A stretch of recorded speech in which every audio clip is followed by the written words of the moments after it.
Fala, galerinha do nono ano das escolas municipais de Teresina, tudo bem com vocês? Eu espero que sim, espero que todos estejam com saúde, estejam bem. Vamos para uma aula de língua portuguesa comigo, professor Barroso. Lembrando sempre aquela mensagem inicial, né, que eu deixo com vocês. Separe um local confortável, sente-se aí num local que possa ser silencioso, se possível. Pegue o seu caderno, o seu lápis, anote as informações principais, anote também as suas dúvidas. A aula de hoje será uma revisão e, claro, as suas dúvidas são muito importantes aqui para a nossa aula. Bom, qual o conteúdo da nossa aula de hoje? Vamos trabalhar aí o sentido das orações subordinadas adjetivas. Você já teve duas aulas, se eu não me engano, né? Duas aulas sobre orações subordinadas adjetivas. A gente vai apenas fazer a revisão aí desse tipo de oração, ok? E como sempre, a gente vai começar a partir de um texto. Eu tenho um texto aí, vamos analisar os aspectos de compreensão do texto e partir aí para a análise linguística. Olha, o que é que a gente tem aí? A gente tem linguagem verbal e não verbal. É sempre importante que você se atente a essas duas linguagens para fazer uma boa interpretação do texto. E com letras garrafais, né, letras enormes aí, dizem assim, diz assim: homem que se cuida não perde o melhor da vida. Homem que se cuida não perde o melhor da vida. E eu tenho uma imagem de um homem empurrando uma espécie de cortina, né? E que há um nome: hipertensão, diabetes, tabagismo, alcoolismo, cirrose. É como se ele estivesse empurrando várias doenças, né, para fora de um cenário que é um cenário maravilhoso. Tem crianças, como dissesse assim, olha, se você cuidar da sua saúde, você vai ter grandes oportunidades de curtir a vida em família. Né? Então tem um céu claro, um campo vasto, aberto, e aí ele empurrando todas essas doenças. E aí é uma campanha publicitária, né? Política Nacional de Atenção Integral à Saúde do Homem, mostrando aí o quanto é importante o homem se cuidar, manter a saúde em dia, procurar o médico, sempre para afastar essas doenças. Bom, fizemos aqui a interpretação do texto. Vamos analisar agora um aspecto muito importante, que é na linguagem verbal. Essa oração aí, ou esse período composto que diz assim: homem que se cuida não perde o melhor da vida. Vamos analisar esse trechinho? O que diz aí? Ó? O homem que se cuida não perde o melhor da vida. O que eu tenho que chamar a atenção logo para vocês? Há duas orações aí. Eu tenho uma oração e eu tenho uma outra que está quebrando a primeira oração. A segunda oração, que é que se cuida, ela está sendo introduzida por uma palavrinha, que é o que. Você já viu na aula anterior os pronomes relativos comigo, você revisou os pronomes relativos. Esse que aí faz uma retomada da palavra homem, não é? Veja o esqueminha para ficar ainda melhor. Ó, você viu que o que retoma a palavra homem. O homem não perde o melhor da vida. Essa é a primeira oração. Que se cuida é a segunda oração. Lembrando que oração é todo enunciado que contém verbo, não é? Todo enunciado organizado em torno de um verbo. Então eu tenho duas orações. O homem não perde o melhor da vida e eu tenho o que se cuida. O que se cuida aí, portanto, o que é um pronome relativo, está retomando a palavra homem, certo? O homem se cuida, né? O homem que se cuida não perde o melhor da vida. Bom, então você já sabe o que é o que. Um pronome relativo, ele retoma, não é, o antecedente, que é a palavra homem. Você já sabe, a palavra homem não perde o melhor da vida, no caso a frase, né? O homem não perde o melhor da vida é a oração principal. Que se cuida é o que a gente chama de oração subordinada. É uma oração subordinada adjetiva, porque está aí dando está caracterizando, né, que homem é esse. Que se cuida, não é qualquer homem, é um homem que se cuida. Então esse que aí ele especifica que homem é.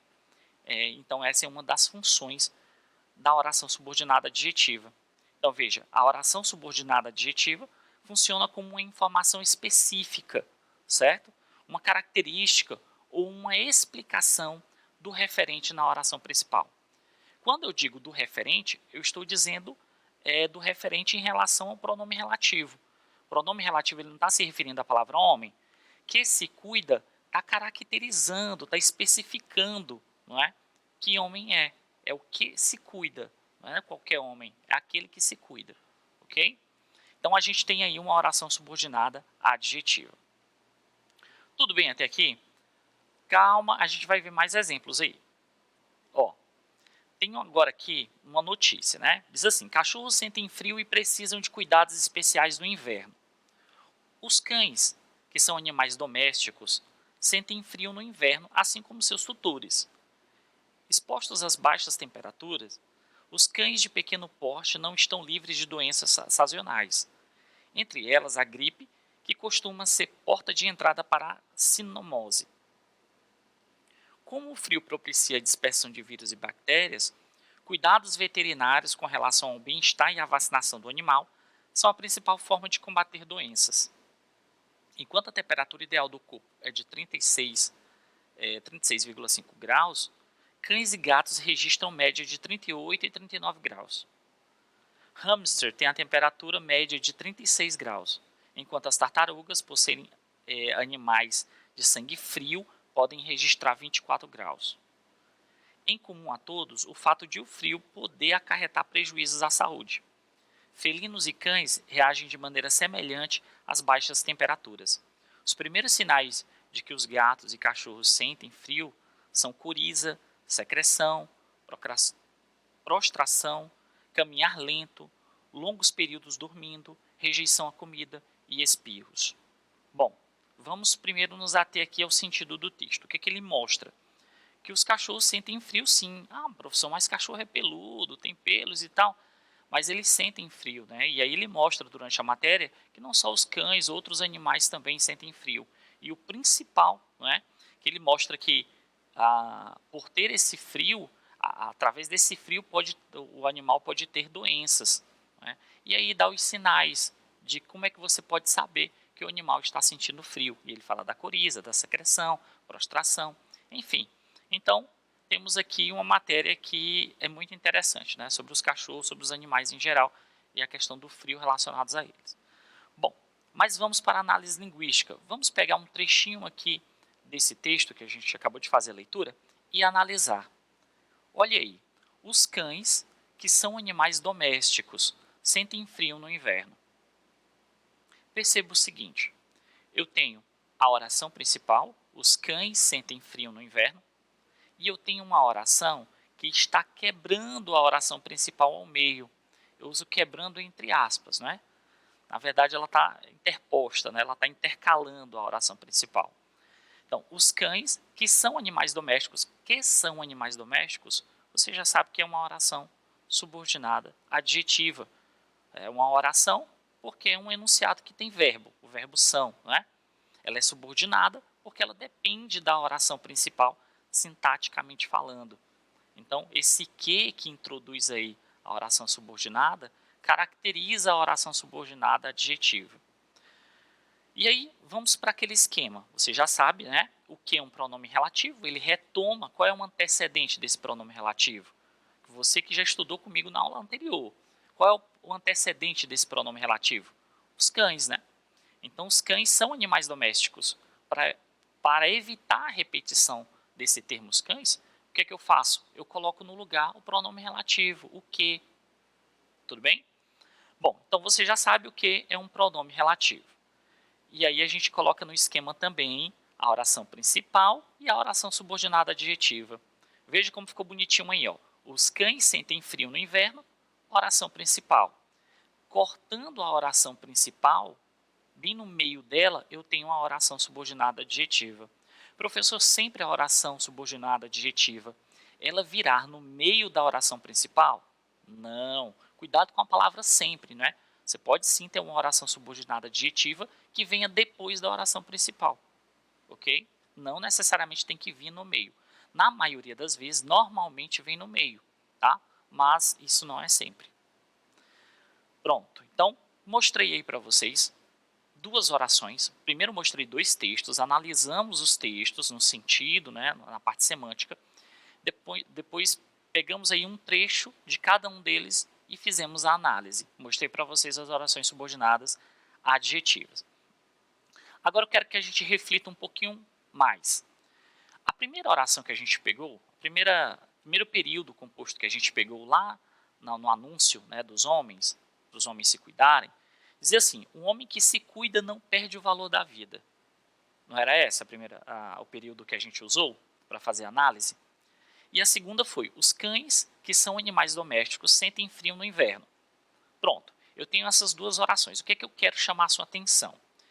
Eu quero fazer uma seguinte pergunta: por que que em algumas orações, né, nas orações subordinadas adjetivas, por que que uma hora ela está separada por vírgula, outra hora não? Veja que na primeira oração, no primeiro período, o homem que se cuida não perde o melhor da vida. A oração subordinada adjetiva, ela não está sendo isolada por vírgulas. Mas no segundo período aí, período composto, eu tenho sim um isolamento. Os cães, vírgula, que são animais domésticos, vírgula, sentem frio no inverno. Que são animais domésticos, está sendo isolado aí por vírgulas, está entre vírgulas. A pergunta é: por que que em algumas orações subordinadas adjetivas elas acabam ficando separadas por vírgulas? O que você acha? Você já viu, né, durante as aulas aqui na TV e também com o seu professor, que há uma diferença aí de sentido. Quando eu coloco as vírgulas, eu tenho um sentido diferente, enquanto que se eu não colocar, o sentido muda. Não, aqui não é. E aí entra naquela história, a gente acha que a vírgula é só para dar pausa. Ah, bota a vírgula onde tiver uma pausa. Cuidado com isso. A vírgula, ela faz parte de uma marcação sintática também. Quando a gente fala de oração subordinada adjetiva, a gente está falando aí de um campo, né, da linguística que é a análise sintática. Então a gente está tratando aqui da análise sintática. E as vírgulas auxiliam na análise sintática. Vírgula não é só pausa, ok? Bom, chamei essa reflexão com vocês, fiz a pergunta, mas não respondi. Vou mostrar para vocês uma coisa antes de responder essa pergunta, ok? Veja comigo o seguinte, ó. Neve fria, noite fria. Já fiz esse esqueminha com você uma vez, mas é só para relembrar. Neve fria. Toda neve é fria? Isso, muito bem. Sim, né? Toda neve é fria. Neve é fria. Ok. Toda noite é fria? Aqui em Teresina principalmente, né? Não é. Não é fria. Então, o que eu quero chamar a atenção de vocês?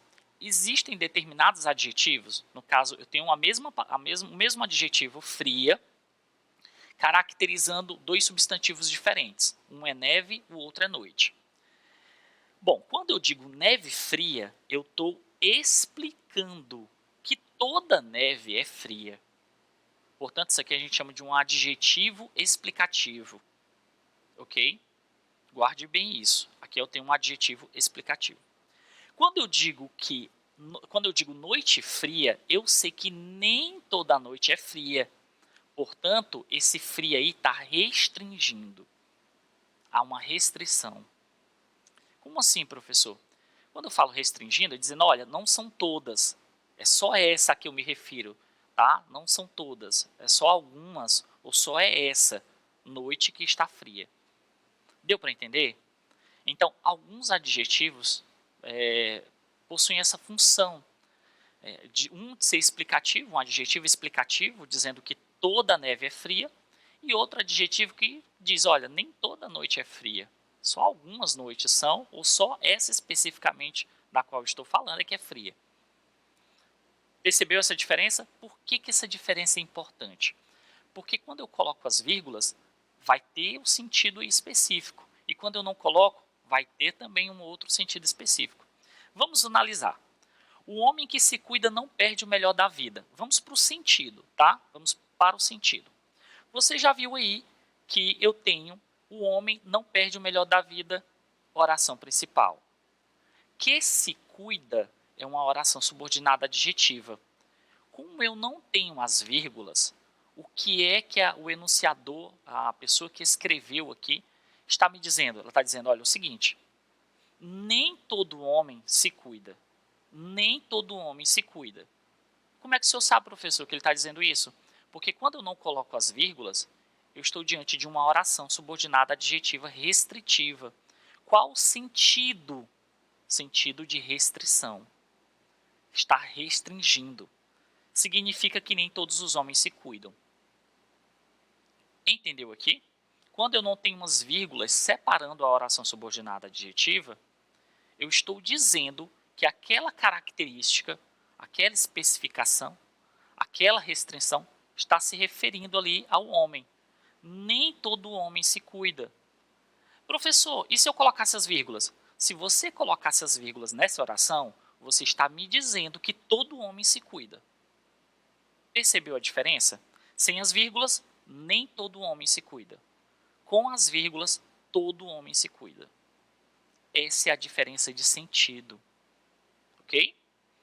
Vamos analisar aquela outra oração. Os cães que são animais domésticos sentem frio. O que é que você percebe agora? Que a oração subordinada adjetiva, ela está sendo isolada, não é? Entre aspas, isolada aí, entre aspas, por vírgulas. Os cães, vírgula, que são animais domésticos, vírgula, sentem frio. Então, essa separação por vírgula, qual é o sentido delas? O sentido aí é dizer o seguinte, ó, todos os cães são domésticos. Todos os cães são domésticos.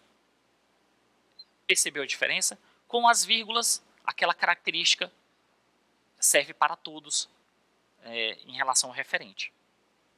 Agora, sem as vírgulas, eu estou restringindo. Eu estou dizendo, olha, é o seguinte, nem todos têm essa característica.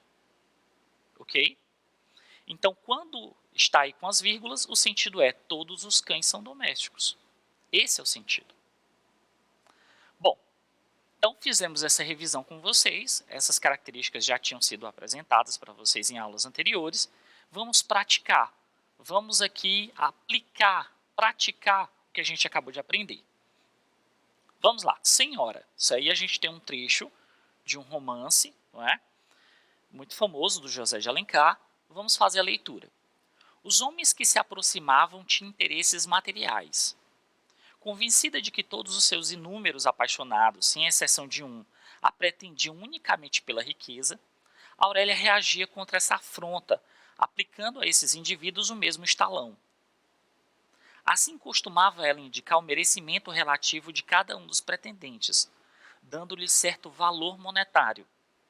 Em linguagem financeira, Aurélia cotava os seus adoradores pelo preço que razoavelmente poderiam obter no mercado matrimonial. Uma noite, no cassino, Alísia Soares, que desejava vê-la casada, dirigiu-lhe um gracejo acerca do Alfredo Moreira, rapaz elegante que chegara recentemente da Europa. É um moço muito distinto, respondeu Aurélia sorrindo. Vale bem como noivo 100 contos de réis. Mas eu tenho dinheiro para pagar um marido de maior preço. Lísia. Não me contento com esse. Riam-se todos desses ditos de Aurélia e os lançavam à conta de gracinhas de moça espirituosa. Porém, a maior parte das senhoras, sobretudo aquelas que tinham filhas moças, não cansavam de criticar desses modos desenvoltos, impróprios de meninas bem educadas. Bom, para quem já conhece aí o enredo de Senhora, sabe que a Aurélia ela se apaixona por um personagem que é o Seixas e ela acaba passando por uma frustração amorosa, não é? O Seixas ele acaba deixando a Aurélia para se casar com uma outra mulher que era mais rica, que tinha dote. Então a Aurélia percebeu isso. A Aurélia recebe uma herança depois, fica muito rica, e aí ela decide comprar o amor do Seixas. Mas enfim, tirando aqui enredo, é mais para que você entenda o contexto, certo?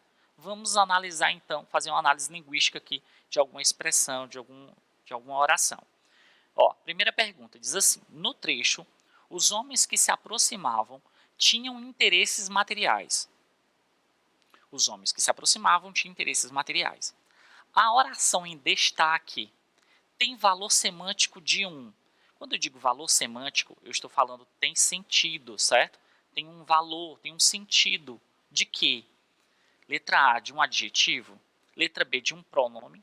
Letra C, de uma preposição. Ou letra D, de um substantivo? Vamos lá, 20 segundos para que você possa responder.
Pronto? Então vamos retornar. No trecho, os homens que se aproximavam tinham interesses materiais. A oração em destaque tem valor semântico de 1. Bom, você já sabe que esse que se aproximavam aí, ó, até fazer a marcação aqui para vocês, ó, que se aproximavam. Aqui eu tenho uma oração subordinada adjetiva, não é? Por quê? Porque essa oração ela tem valor de adjetivo. A resposta correta, portanto, é a letra A. Por que, professor, tem valor de adjetivo? Qual é a função de um adjetivo? Não é caracterizar? Não é especificar? Então, quando ele diz que se aproximavam, é a característica desses homens, certo? Então, ela tem um valor de adjetivo. Não é de pronome, nem de preposição, nem de substantivo. Ela tem valor de adjetivo e é por isso que a gente chama essas orações de orações adjetivas ou orações subordinadas adjetivas. Ok? Bom, segunda questão. No trecho, Alísia Soares, que desejava vê-la casada, dirigiu-lhe um gracejo. O pronome relativo aí, o que, não é? Introduz uma oração que, letra A, completa o sentido de um verbo. B, explica o termo da oração anterior. C, classifica-se como oração principal. Ou letra D, precisa de uma outra oração que a complete. Vamos lá, mais 20 segundos para você resolver.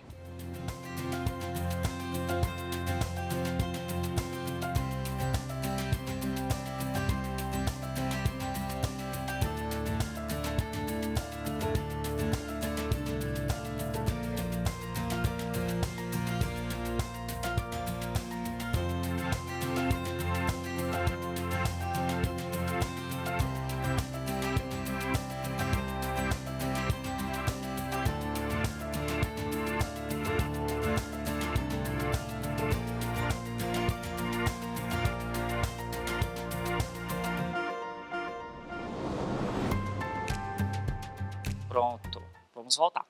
No trecho, Alísia Soares, que desejava vê-la casada. Que desejava vê-la casada, eu tenho uma oração, porque é um enunciado que tem verbo, subordinada, porque depende da oração principal, sintaticamente falando, né? Alísia Soares dirigiu-lhe um gracejo, é a oração principal. Ela é uma oração subordinada adjetiva, porque exerce a função de uma adjunta de nominal, que, por sua vez, tem um sentido aí de um adjetivo, não é? Então, Alísia Soares, que desejava vê-la casada, está se referindo a Lísia. Portanto, o pronome relativo introduz uma oração que? Uma oração que completa o sentido de um verbo? Não, não tem uma oração que completa o sentido de um verbo. Não tenho. Que explica o termo da oração anterior?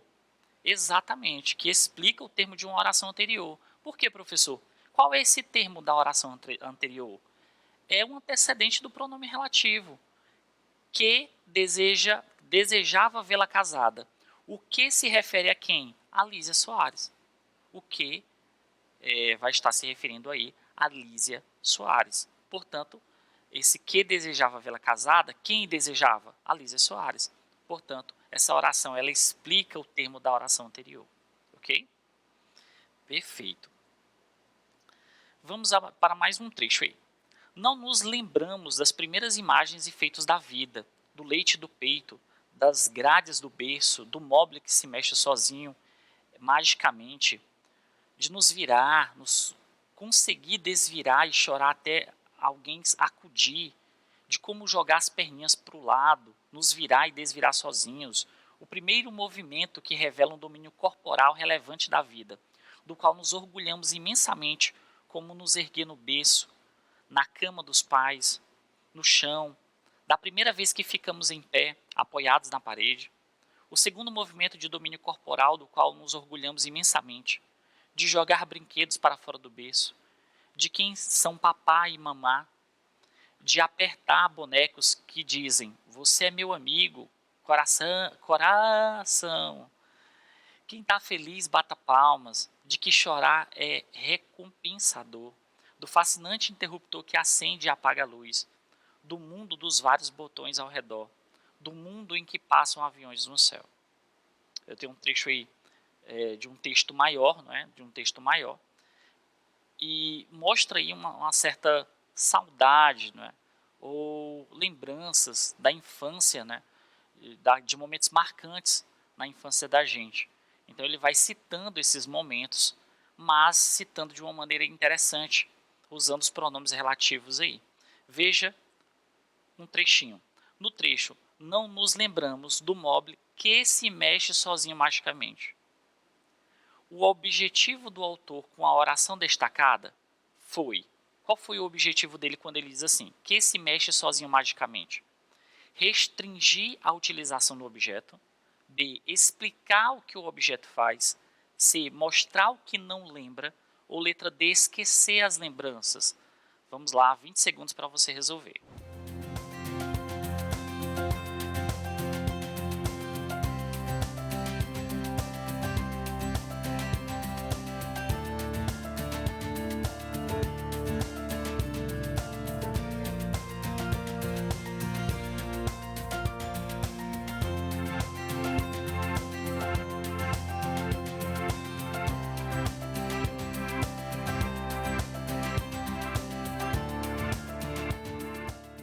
Pronto? Então vamos voltar.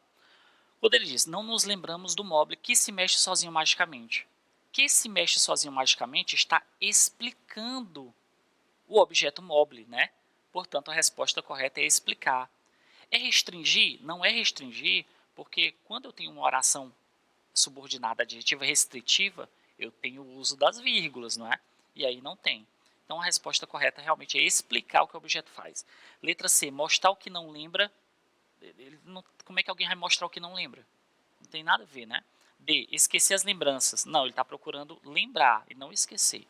Então a resposta correta é a letra B. Bom, já estamos quase sem tempo aí. Vamos só relembrar aqui o que foi que aprendemos na aula de hoje. Primeiro, que são orações subordinadas adjetivas. São orações que aí vão caracterizar, vão explicar, vão restringir um termo anterior da oração principal. Você viu comigo que elas são classificadas em orações subordinadas adjetivas restritivas e orações subordinadas adjetivas explicativas. E que muito fácil de localizar as orações subordinadas explicativas é através do uso das vírgulas, né? Normalmente aí utiliza-se a vírgula para isolar esse tipo de oração. Então, muito obrigado, espero que você tenha relembrado aí as orações subordinadas adjetivas. Qualquer dúvida, encontre o seu professor e até a próxima aula.